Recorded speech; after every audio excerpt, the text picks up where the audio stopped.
Oh my God. Danny wants to introduce legislation to ignore international agreements signed by Canada. Because of course she does. I guess that falls in line with her sovereign Alberta within a united Canada bullshit. So she's gonna fuck around with the Provincial Priorities Act. Give me a fucking headache.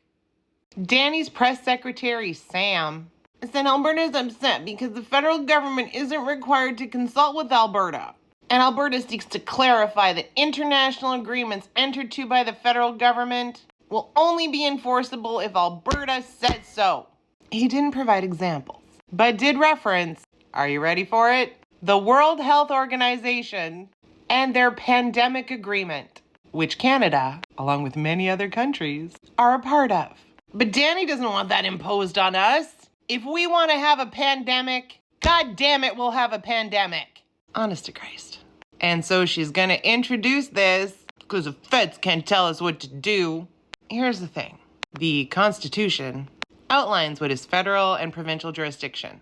But there's this pesky little thing called federal paramountcy, where if the provincial and the federal don't agree, aren't in line, the federal direction will supersede that of the province. How rude. And so Danny doesn't want that. She wants supremacy in so many ways. Well, Quebec has it.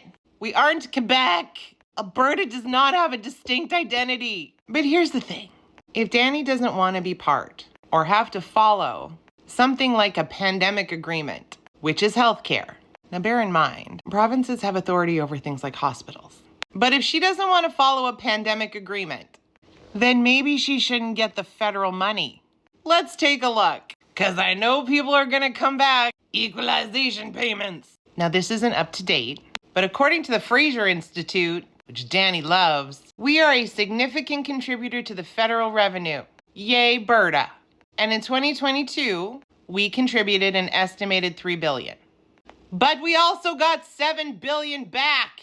And I know you can't see it, but that 6560 times a million is like 6.6 billion for the Canada Health Transfer. The total for the Canada Health Transfer in 24-25 was $52 billion spread across all the provinces. Again, we got $6 billion. So if you don't want to have to follow agreements that Canada has signed, and we'll just talk about healthcare, then maybe we shouldn't get that money. If Alberta is so prosperous, I'm sure we can totally fund it on our own. Because even with the money from the feds, I don't know if you've accessed healthcare in Alberta. It ain't great.